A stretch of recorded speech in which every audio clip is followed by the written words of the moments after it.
Welcome to Summoner's Rift. A summoner has reconnected. Minions have spawned.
Fishy fish for my dishy dishy dish.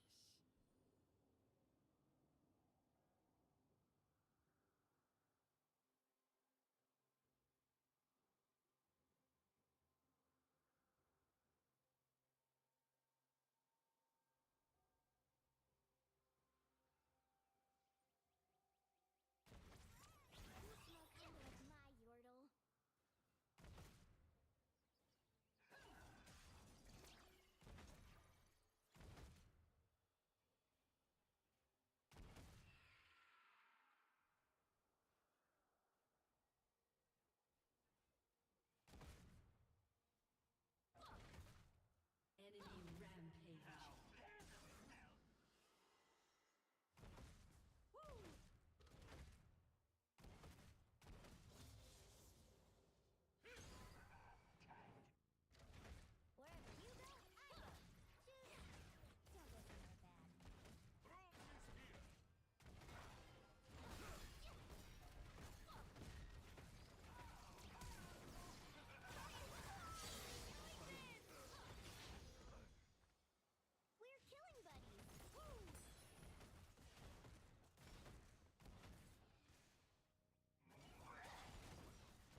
enemy has been slain.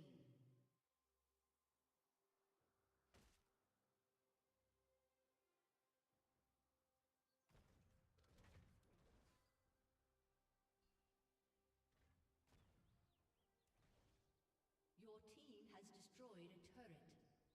An enemy has been slain.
Shut down.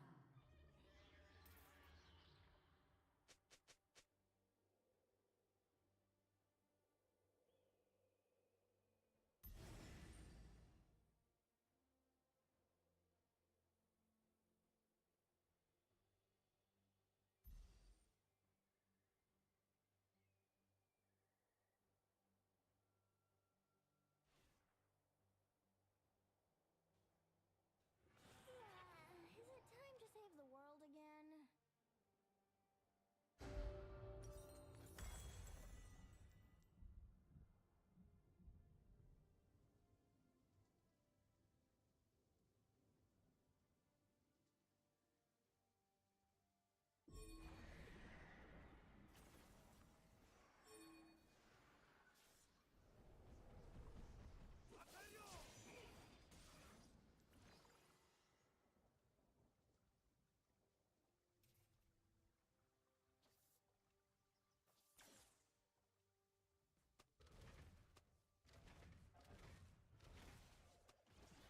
Unstoppable.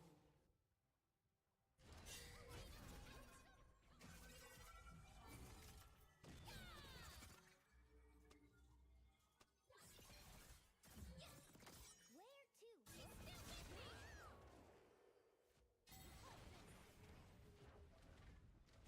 An enemy has been slain. Double kill. An enemy has been slain. Double kill. Ace.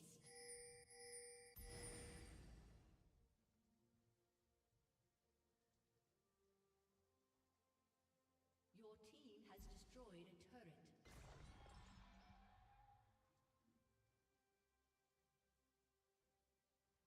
Shut down. It's okay. We've got 6 left. Or was it Your 5? team has destroyed a turret.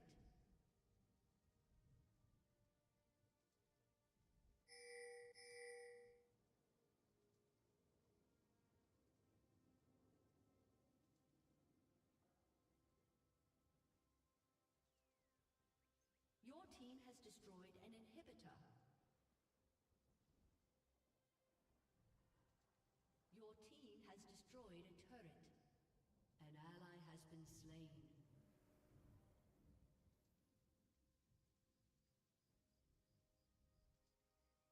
Killing spree.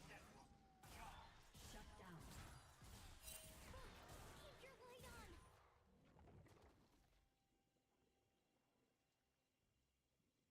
Sneered Cal. No, Gent smiled. I think they should see what I've done, don't you? The Kazakin, not given a specific order, let the vid play. And his armored hand went so rigid it nearly cracked the slate. The film had cut a static line showing the clumsy edit. And now it showed the Space Marine. It was a heretic, a traitor. Razor-honed spikes came off its armor. The face was a misshapen bag of bones with teeth too big for its mouth and a single horn beginning to press its way through the right side of the forehead. The heretic demigod pawed the floor, cursing in foul languages that made the screen fizz to static. It clawed at the man holding the pictor, who stepped back in alarm. But it was trapped. The entire tunnel had collapsed down upon it, pinning it to the floor. A man stepped forward, his head out of frame. In his hands, he carried a melter-gun on a sling. You could tell it was heavy and unfamiliar to him. He turned towards the pictor, and in a voice identical to the one before, he said, "To the traitors that use this broadcast band, I have a message. Don't frickin' come down here." Then he turned and fired a shot into the heretic's head, melting its features and lighting the horn like a candle. When the creature still moved, he fired again, holding the beam on target until the thing liquefied. The hand on his scalp loosened. "You know of any traitors that kill Chaos Space Marines?" Gent smiled again. "I don't care how many heretics you've executed. You killed Cadians to achieve your ends." "Killed Cadians to achieve..." Bit of a lasgun calling the helmet green, isn't it, Kel? How many Cadians have you and your boss killed? Hell of a lot more than 4. You call me Collar Sergeant Kel Filth? No, it's a made-up term. Kel blinked, insubordination so unfamiliar to him that it temporarily stunned the man. "Made up? I earned these stripes by..." "Someone gave you those stripes because they thought you were useful. Basic leadership trick, really. You have 10 followers and pay them all the same, but you have one that's marginally more competent than the others and might cause trouble. So you tell him he's a captain or colour sergeant or grand high freckhead or whatever, and say the others have to listen to him. And maybe you give him a shiny badge or a nice pistol. Cost you nothing. And the man's now indebted to you. Even better, the other 9 start thinking that if they play their cards right, when he dies, they can be grand high freckhead. I didn't invent this, that's just how it works." Kel shook his head, grave. "Who taught you such blasphemy?" "Same as taught you. I just learned a different lesson. And what I learned was that I shouldn't throw my life away in return for a 6x2 plot some cadets lay a wreath on once a year." The power fist leapt off the desk, closing off against throat. Not enough to choke off his air, but hard enough to hurt. It felt like being pressed to death with cinder blocks. "You're sick," Kel said, his face inches from Gent. The violet eyes were furious and exhausted, the teeth brown from ill care.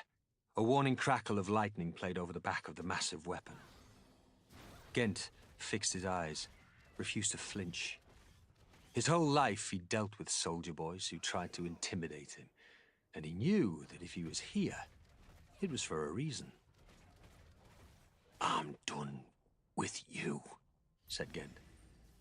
"I want to speak to your boss. He's at the front. The Lord Castellan doesn't speak to nothings like..." "He's in that chair by the fireplace." Gent motioned with his eyes. "I smelled his cigars when I came in. Besides, I don't think you rate a table spread like this."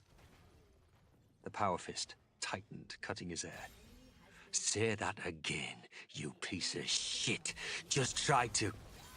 Shape, blurry, sat forward out of the chair. "Kel!"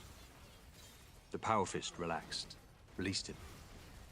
Lord Castellan Azarka Creed stood and sparked an igniter, relighting his cigar. "All right, Mr. Gent. You wanted to talk? Let's talk."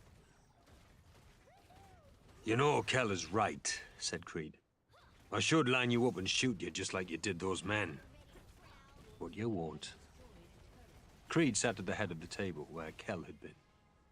The colour sergeant refilled the Lord Castellan's glass, while Gent studied the lines of veins on the broad nose and the puckered scar that ran from the stubbly hair to the opposite eyebrow. The eyes, fractured violet, studied him back. "Why won't I?" "Because you need something from my network. Maybe you saw that video and realized why you don't have an underground problem anymore, even after pulling the deep patrols. You set this up like an interrogation to spook me into complying, but it's really a negotiation, isn't it? Creed puffed his cigar. Undo his cuffs. Pour him a drink. The Kazakin undid his restraints, set a glass of Amasek before him. You like the cigar? Asked Gent, rubbing his wrists. It's one of mine. I doubt that. This is from a very reputable shop behind the Varkor Highgate, by the Armored Tactics College. Yes, they probably sold them to you for 200 credits per dozen and said it was at cost. But I guarantee they bought them for 90. Creed grunted, non-committal. And you'd know how. Who do you think supplies your very reputable shop? High Command doesn't allocate much freight space for pleasure goods. They're too busy importing things Cadians need to live, not what makes them want to live. Don't you think? What I think is that you are a testament to a failure in the Cadian system, said Creed, hashing his battered cigar. Because I've been allowed to exist, you mean? No. Because if Cadia can't find a use for a man with your abilities, that speaks pretty ill of our eye for talent. Else, I've half a mind to make you Supreme Commissar. Never wanted to wear a uniform. I don't like working with people. Neither do I, thankfully. Kel's quite good at it. I'll have a man like that. Petson. Provided he's still alive. Creed turned his head, indicating Kel should answer. Detained, Kel rumbled. He still looked as though he might change his mind and beat Gent's brains out against the table, but he wouldn't. Can you satisfy a curiosity of mine? Asked Gent. Depends. You don't write the speeches, do you? Creed barked a laugh. Oh, no. Freck no. Kel does those. Fine job at it, too. Like I said, he's good with people. He doesn't like me much. Well, Creed waved a hand through the smoke. He's an idealist, you know, which is a damn good thing to have around, but I prefer a bit of flexibility. And judging by the colour sergeant's expression, what you're asking me for doesn't square with his rigidity. So what is it? Two things. The first is supply. We're burning out las cells at an incredible rate, wearing through spare parts. My understanding is you can get those things. That you're the one who collects what falls through the hole in the Munitorum's pocket. At what price? No price. Creed paused, as if waiting for him to understand. For free. A contribution to the war effort. Turn it all over. Everything. And if I do? Well, I won't leave you in a soundproof room with Kel, for one thing. But otherwise, I'd ask yourself exactly what you have to gain holding out. Listen to that artillery, Mr. Gent. Do you think the enemy will strike a deal with you if those walls come down? What will that do to your profit margin? And if you win, what will I get then? Immunity for one, full pardon. You'll keep your dirty money. Else, I'll order the administratum to launder it.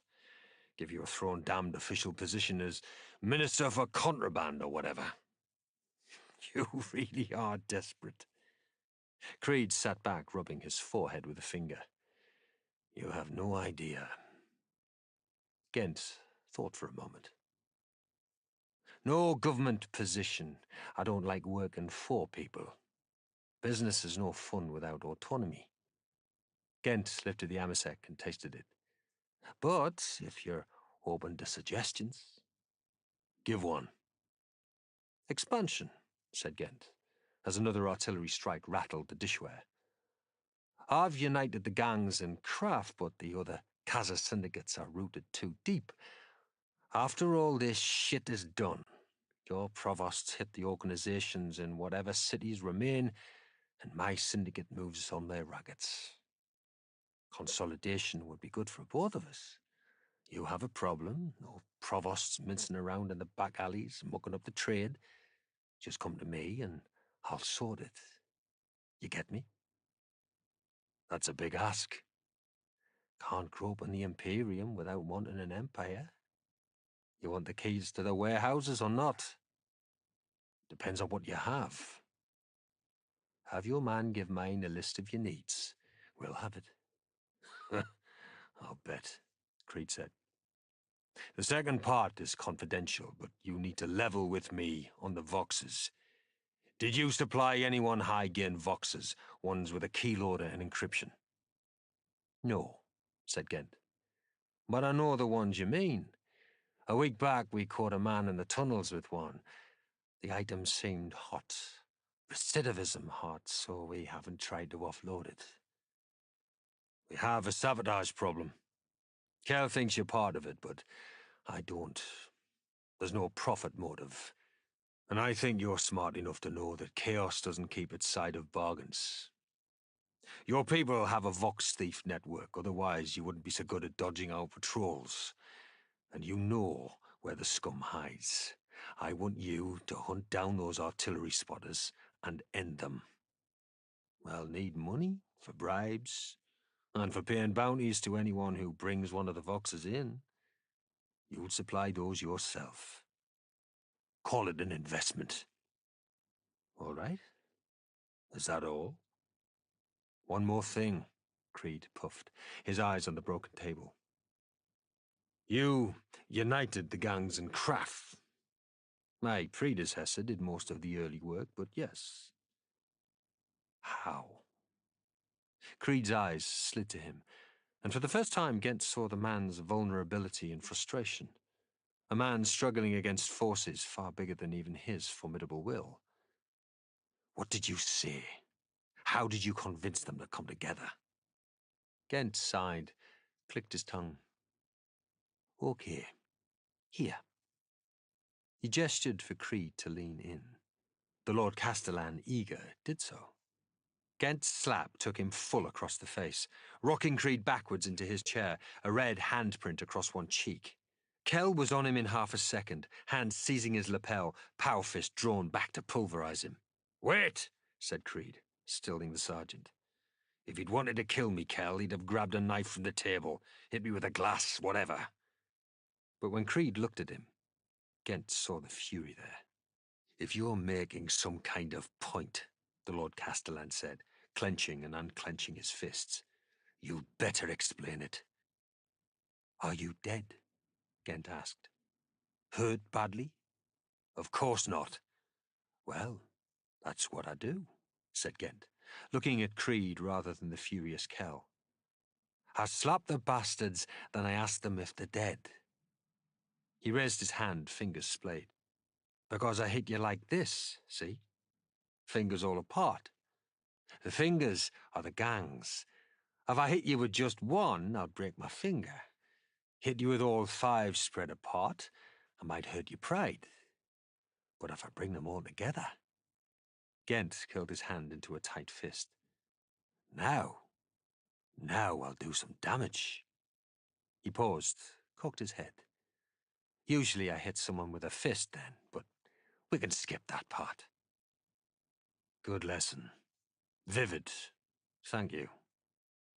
Kell let him go roughly, shoving him back into the chair. You asked, Gent said. Doesn't work unless it's a surprise. Sorry about the slap.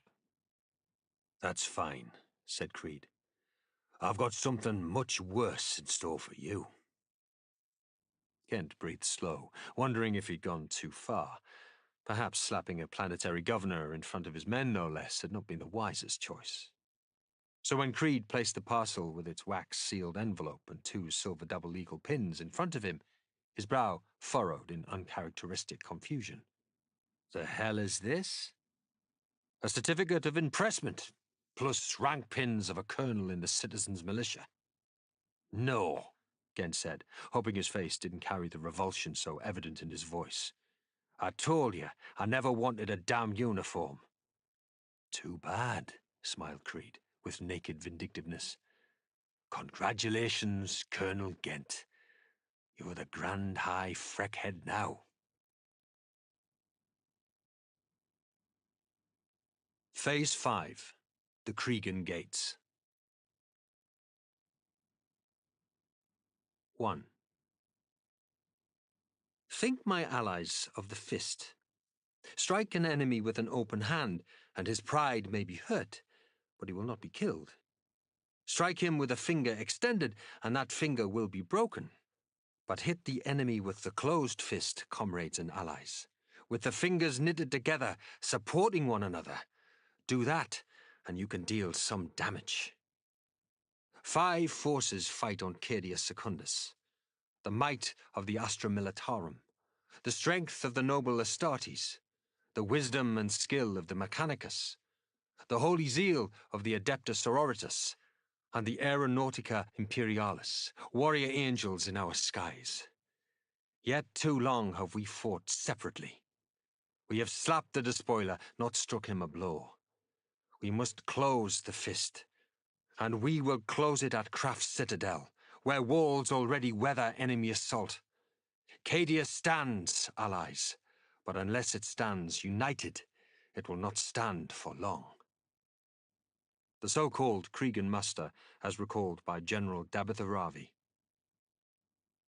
Excerpted from Creed at Cadia, a strategic reassessment, by General Dabitha Ravi. Later, when historians tried to impart it with a sense of grandiosity, it would be called the Cregan muster. But that title is deceiving, as at the time it was unclear whether the enemy's primary attack would center on the golden vaults of the Cregan Gates. While it is true that within 24 hours of the broadcast, intelligence determination hardened that the gates would be the target, debate remained hot in my own tactical staff that this would prove a bluff.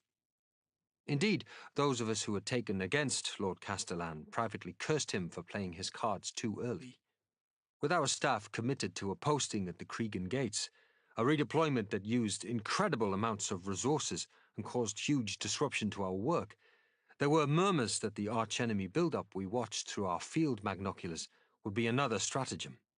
If so, not only would our forces be badly positioned, but the whole high command tactical room would be forced to move once again, too.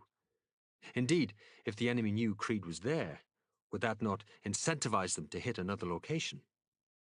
Better, they reasoned, to stay within the Citadel bunker and move to the front when it was certain where the attack would coalesce. Others griped that by so clearly planting his banner at the Cregan Gates, Creed was inviting attack, intentionally exposing himself to fire in a risky gambit to force the archenemy into attacking the strongest point. In retrospect, I believe this faction to have been correct, though they did not intend it as a compliment. By their minds, Creed was risking the sort of decapitation strike the Black Legion is known for, and, as we will see, they were not entirely wrong. But let us not belabor the point. Creed bet large on the Cregan Gates, and as the next 48 hours passed, it was increasingly clear that he had placed his chips wisely. What also became clear during the lead-up to the Chaos Assault was Creed's talent for personal command. Previous chapters have discussed the Lord Castellan's history of service as a colonel, and how that background ill-prepared him for the combined arms warfare and political considerations of theatre command. But what we have not discussed was how that same history gave him a common touch with the rank troopers that is often so lacking in those of field grade. Much has been made of Creed's symbolic refusal to look at the enemy, how he kept his back turned to them as a gesture of belittlement and disdain. Let me be plain. This is true, but only to a point. Having drawn duty as Creed's roving tactical attaché during these visits to the front lines, I witnessed his conduct there in person. While the legends are not untrue, I believe his behavior was more calculated. Like all charismatic leaders, Creed had a theatrical streak. And given his often prickly nature in private, it is my belief that his bluff performances as a soldier's soldier were in fact that. Performances. The man we saw in the Citadel war room was an intelligent but dysfunctional man who seemed ill at ease with people and prone to fits of anger or melancholy. Yet Creed's public persona was bold and wry, often with a bawdy sense of humor and encyclopedic knowledge of barracks room profanities. He would borrow lasguns to fire at the enemy, lead the troops in trench songs with frankly shocking lyrics, and come bearing gifts that were invariably boxes of frag grenades seconded from a resupply column. Colour Sergeant Kell also transformed during these frontline visits. The man we had known in the war room had been soft-spoken and diplomatic, as much a valet as a regimental colour sergeant, known for observing rather than speaking. Yet with a power fist shrouding his right arm, a shoulder-mounted amplifier barking his orders at inhuman levels, and the colours of the Cadian 8th flying overhead, he seemed to grow to twice his height. During one particular visit, I realised halfway through that an Ogren had joined the circle around Creed, but Kell's presence meant that I only noticed the hulking abhuman when we were ready to leave. I got the sense that both were playing a role, but also that it was a role they enjoyed. Indeed, it was not long before I began to suspect that Creed's decision to move high command to the front lines had as much to do with his personal tastes as its strategic necessity. I think, in other words, that he liked it. That the abstraction and stress of the war room with its hologrids, where whole regiments were blocks of light and nothing more, was not good for him. He needed to put on the public face he had cultivated and reconnect with the combat troops. The immediacy of battlefield command appealed to him. They were, after all, his people, in a way those of us in the tactical corps were not. And if it was a role, he performed it brilliantly for days on end. But while this change in tone boosted the morale at the Cregan gates, it also began to draw in the previously scattered allies of the Cadian Defence Forces. For while it is true that the so-called Cregan muster speech was a rhetorical triumph and no doubt inspired confidence, see Appendix 7 for my own recollection of the text, other factors played a key role. First, there was the imminent danger to Casa Craf, which scared the far-flung Allied forces into converging. While battles still raged in Cadia Primus, including the full complement of the Titan legions unable to reposition to Secundus, Craf was clearly the enemy objective. The rapid collapse on the Cregan plain and fall of the outer and inner curtain walls no doubt spurred allies like the Adeptus Sororitas and the Adeptus Astartes into moving to reinforce, having previously been too wrapped up in their own objectives. But the enemy mastery of the skies played a large role too. Orbital bombardment of the Sword of Defiance had finally driven the Dark Angels from their stubborn defense of the strike cruiser. The Iron Wolves, now victorious over the Iron Warriors, were also feeling the strain of fleet bombardment. And the spectacular detonation of 2 demon engines had rendered the Shrine of St. Maurican indefensible. Put simply, Craf was the only safe place to shelter.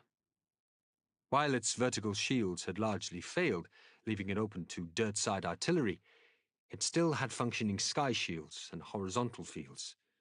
This made it the only point on Secundus that could not be struck from space.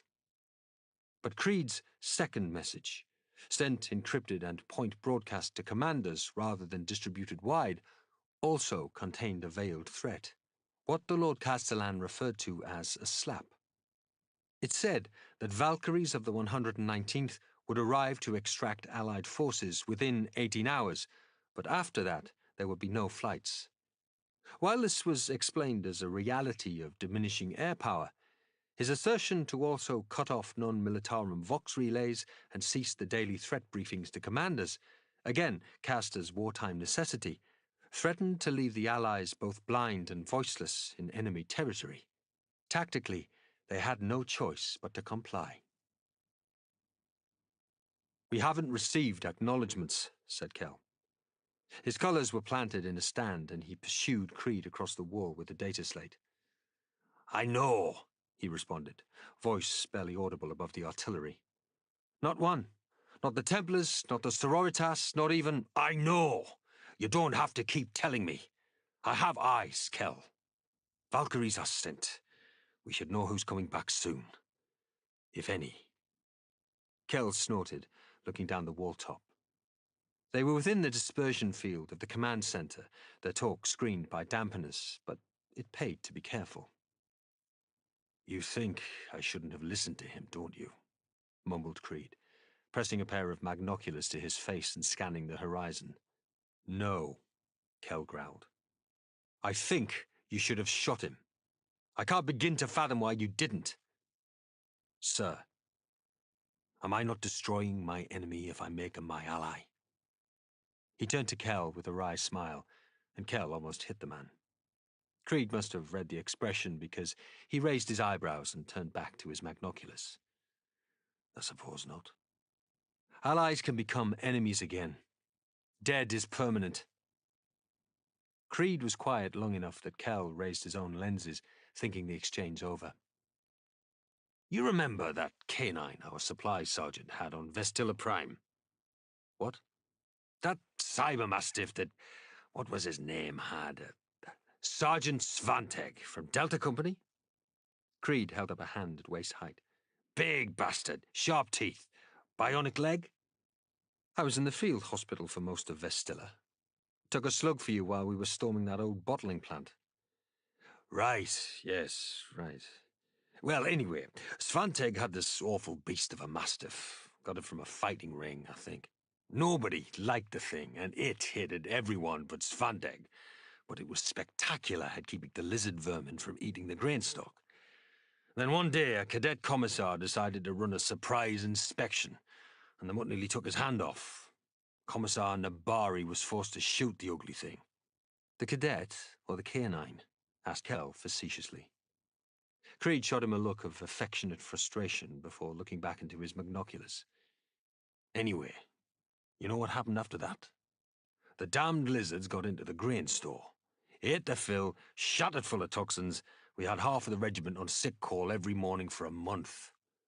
Pretty soon, even the commissar was missing that mean, ugly old mastiff. You see the analogy? Yes. What I don't see are any acknowledgements. Bah, Creed sniffed. Valkyries are out for pickup. Maybe they didn't get the message. Warp distortion's playing hell with the Vox lines, or maybe... Sighting! Yelled a trooper to their right. She was crouching behind a massive monocular scope, its black lens wide as a battle cannon barrel. Armored column, crossing inner curtain wall at .630 Echo. More hostiles, Kell said. We should tell the Basilisk to have anti-armor shells ready. Maybe, Creed said, squinting.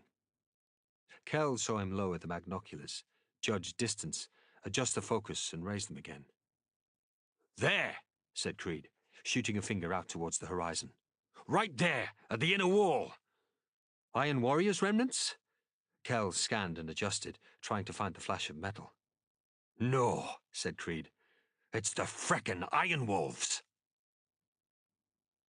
Hanneke's trowel held onto the Predator's hull for dear life. The rumble of the tank's motor and jarring, wobbling movement of the chassis had pounded her entire body into numbness.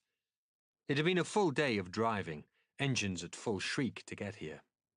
And due to some Astartes code, they had not allowed her to ride inside the transports, which left little option but to use her kit's paracord and D-clip to secure her webbing to a handlebar on the Predator and hang on. If there had been an engagement, she would have been paced. Still, under the circumstances, she was glad to be on an Iron Wolves Predator. The Dark Angels in the column, having evacuated the Sword of Defiance when it literally began to fall apart around them, seemed far less friendly. The Wolves were trying to use speed to slip back into Kraft's citadel and avoid any entanglements. There was discussion of waiting for the Valkyries to evacuate them, but the Iron Wolves refused to leave their precious armored vehicles and decided to seek a breakthrough. The question had become where the breakthrough should happen. Most major gates, after all, had already been sealed and were under active siege. All but one. Pilot, she heard in her helmet. It was the wolf in the tank cupola, his gauntleted hands fastened around the grips of a storm bolter. My lord Highfell wishes you to swear again that you know where you are going. I do, she said, though she knew she wouldn't like what she'd see when she arrived. She was right.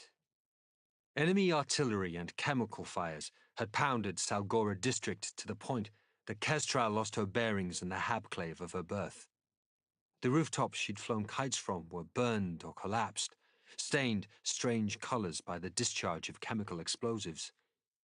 Towers had fallen, courtyards filled in with rubble.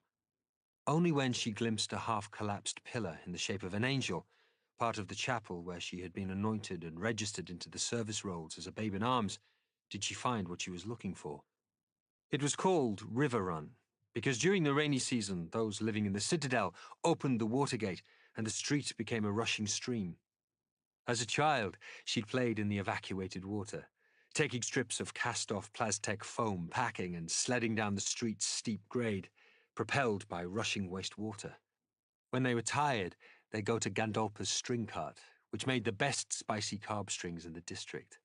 She considered telling the Space Marine about this, but realized she didn't know what words to use. It's called River Run, she thought. That's what you say, Hannah. Simple. This is River Run because in the rainy season it becomes a river. But that was wrong. It was called River Run, just as this was called Salgora, where once lived a man named Galdolpa and a girl named Hannah Kestral. Kestral felt the disconnection as it happened, an almost physical sensation of dizzy ache. As a pilot, she had lived her life in the near term, reveling in immediacy, letting the rush of speed and focus keep her in an eternal present, a privileging of the now above the then, a life where she was a pilot of the Aeronautica, not a frightened little girl using scabbed-over fingers to build kites out of trash. That separation had held when Salgora was a physical realm she had to keep at mental distance, a place that existed at great remove, a place her colleagues might see on a passing overflight and think, is that trash heap where Kestral is from? Not is from, was from. Salgora was no longer there. And she felt the onrush of memories, memories of a place that now existed only in her mind, subsume her sense of the immediate. She had never wanted to go home again, and now she never would. When the tanks drove up River Run, there were no children and no string carts. Instead, abandoned tents littered the roadside. Bundles of belongings lay discarded, pots and pans spilling from a Plastec bag, a sewing basket blown open by the wind, so tangles of ribbon blew like pennants from its top. There were children's lasguns carved from scrap wood, and a fabric doll with its helmet made from a cast-off mess kit cup, limbs wrapped in white paper where a child had dressed its pretend wounds. A few bodies lay by the roadside. They were wrapped in stained winding sheets and laid shoulder to shoulder in clusters of 2 and 3. Meager belongings and stubby, burnt-out candles clustered around their heads. Family groups. She realized it was a displacement camp, set up around the Watergate. The whole population of Salgora had gathered at the only entrance to craft they knew, clamoring to be let inside. At some point, they had been, but they'd been forced to leave everything. A pile of clothing near the wall marked where they'd been told to strip, lest they bring lice into the citadel.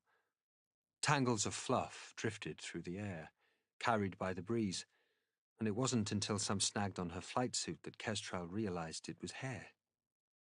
Her memory flashed back to her academy entrance, the feel of a buzz cutter on her skull, long twists of curly copper hair falling into her lap. They'd been shorn like livestock before entering.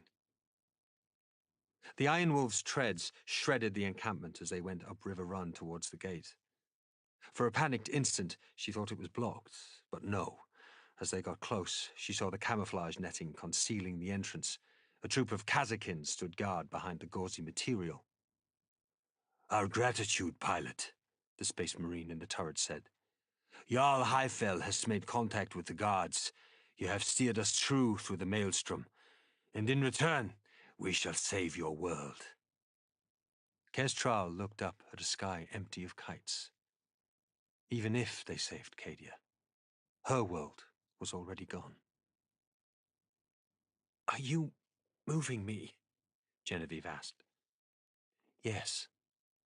Eleanor leaned down over the stretcher as it floated on its repulsor lifts. A hospitaller stood at each end. "Rest. You can sleep." Genevieve's lips trembled, blue-grey with trauma. The flash burns of the detonation had been awful, far more serious than they seemed from the outside. When they had pulled the armor off her left arm and leg, parts of her skin had come with it. One side of her scalp was burned clean, and she was lucky to have retained vision in her natural left eye, though Eleanor detected the cloudy mist of a cataract.